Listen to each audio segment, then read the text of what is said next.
आणि उपस्थित माझ्या सर्व विद्यार्थी मैत्रिणींनो, गुरुपौर्णिमेच्या सर्व गुरूंना मी प्रथम मनपूर्वक शुभेच्छा देते. गुरुपौर्णिमा हा अज्ञानाचा अंधार दूर करून ज्ञानाचा प्रकाश देणाऱ्या गुरुप्रती कृतज्ञता व्यक्त करण्याचा सण आहे. आषाढ शुक्ल पौर्णिमेला महर्षी वेदव्यास यांचा जन्म झाला.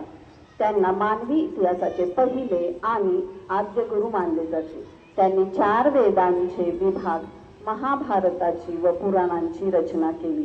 त्यांच्या प्रती कृतज्ञता व्यक्त करण्यासाठी या दिवसाला व्यास पौर्णिमा किंवा गुरुपौर्णिमा असे म्हटले जाते. मानवी संस्कृतीला ज्ञानाचा प्रकाश देणाऱ्या महर्षी व्यासांच्या स्मरणार्थ या दिवशी गुरुजनांची पूजा केली जाते. महाभारतातील एकलव्याची गोष्ट ही कठोर परिश्रम, अतूट गुरुभक्ती आणि त्यागाचे उत्तम उदाहरण आहे. एकलव्य हा निषाद राजा हिरण्यधनुचा पुत्र होता. तो धनुर्विद्या शिकण्यासाठी गुरु द्रोणाचार्यांकडे गेला, पण उच्च कुलीन राजकुमारांना शिकवत असल्यामुळे गुरु द्रोणाचार्यांनी त्याला शिकवण्यास नकार दिला. एकलव्याने न खचता जंगलात द्रोणाचार्यांची मातीची मूर्ती तयार केली. त्या मूर्तीलाच गुरु मानून तो दररोज निष्ठापूर्वक सराव करू लागला. आपल्या अद्भुत एकाग्रतेने व मेहनतीने तो अर्जुना इतकाच एक निपुण धनुर्धर झाला.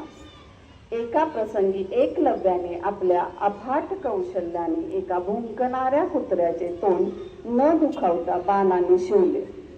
हे पाहून द्रोणाचार्य व राजकुमार थक्क झाले. एकलव्याने आपण द्रोणाचार्यांनाच गुरु मानल्याचे सांगितले. अर्जुनाला जगात सर्वश्रेष्ठ धनुर्धर ठेवण्याच्या वचनामुळे द्रोणाचार्यांनी गुरुदक्षिणेत एकलव्याकडे त्याच्या उजव्या हाताचा अंगठा मागितला.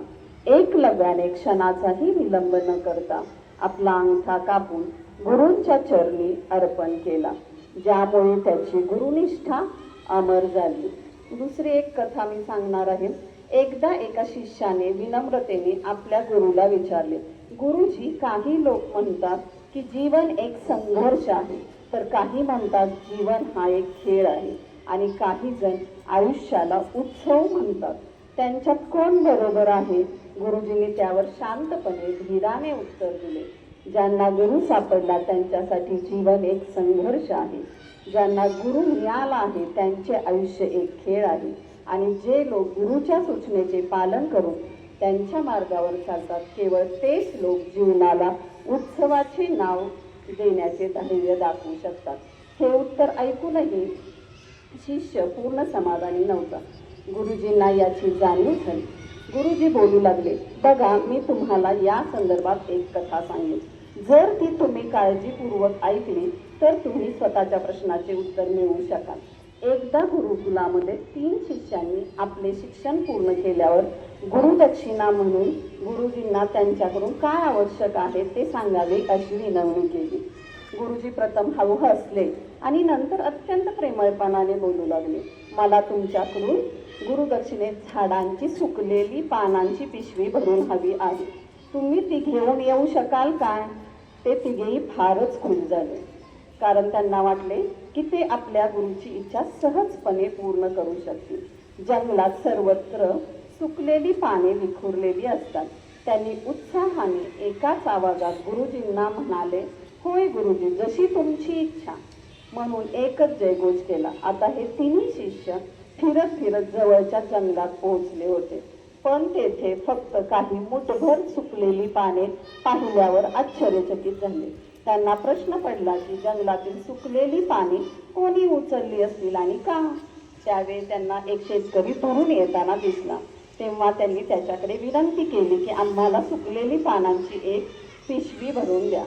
त्या शेतकऱ्याने त्याची माफी मागितली. त्याने त्यांना सांगितले, आपण त्यांना मदत करू शकत नाही, कारण त्याने आधीच सुकलेली पाने इंधन म्हणून वापरली होती. पुढे ते तिघेही जवळच्या एका गावात काही मदत मिळेल या आशेने गेले.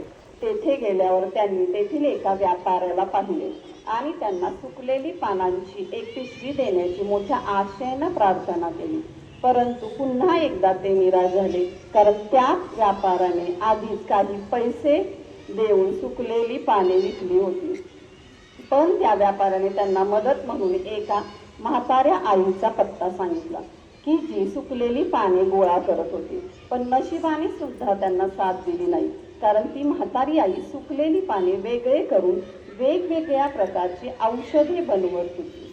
आता निराश होऊन तिघेही रिकाम्या हाताने गुरुकुलाकडे परत आले. गुरूंनी त्यांना पाहून प्रेमाने विचारले, मुलांनो, गुरुदक्षिणा आणली का माझी? तिघांनीही डोके टेकले. गुरुजींनी पुन्हा एकदा विचारले.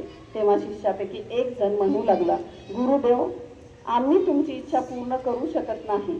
आम्हाला वाटलं की जंगलात सुकलेली पाने सर्वत्र आहेत, ती विखुरलेली असतील, परंतु लोक त्याचा देखील कसा वापर करतात हे आश्चर्यकारक आहे. मग गुरुजी हसत मुखाने पूर्वीप्रमाणे म्हणाले, तुम्ही निराश का आहात? आनंदी राहा आणि लक्षात ठेवा, सुकलेली पाने सुद्धा व्यर्थ जात नाही, त्याचे बरेच उपयोग असतात. याचीच मला गुरुदक्षिणा द्या. 3 शिष्यांनी गुरुजींना अभिवादन केले आणि आनंदाने आपापल्या घरी गेले. गुरुजींची कथा मनापासून ऐकत असलेला शिष्य अचानक मोठ्या उत्साहाने म्हणाला, गुरुजी, तुम्हाला काय म्हणायचे हे मला आता चांगले ठाऊक झाले. जेव्हा सर्वत्र पसरलेली सुकलेली पाने देखील निष्फळ किंवा निरुपयोगी नसतात, तर मग आपण कोणतीही वस्तू किंवा व्यक्तीला लहान किंवा तुच्छ कसे म्हणू शकतो? मुंगीपासून हत्तीपर्यंत आणि सुईपासून तलवारीपर्यंत या सर्वांचे स्वतःचे असे वेगवेगळे महत्त्व आहे. गुरुजी त्यावर लगेच म्हटले, होय शिष्य, मला असेच म्हणायचे होते की जेव्हा जेव्हा आपण कोणास भेटू तेव्हा आपण त्याला योग्य मान देण्याचा प्रयत्न करू, जेणेकरून एकमेकांमधील आपुलकी, सद्भावना, सहानुभूती, सहिष्णुता वाढेल आणि आपले जीवन संघर्षापेक्षा उत्साहवर्धक होईल.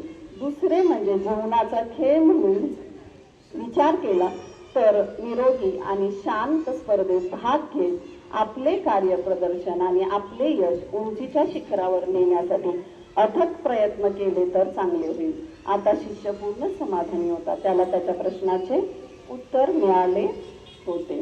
जाता जाता एवढेच मी म्हणेन, स्वप्नांना बघायला वास्तवाचे डोळे लागतात. स्वप्नांना बघायला वास्तवाचे डोळे लागतात. स्वप्नांना जिंकायला यशाचे बळ लागते. यशस्वी होण्यासाठी प्रयत्न लागतात आणि त्या प्रयत्नांना बळ देण्यासाठी गुरूंचे आशीर्वाद लागतात. गुरूंचे आशीर्वाद लागतात. धन्यवाद. जय हिंद, जय महाराष्ट्र.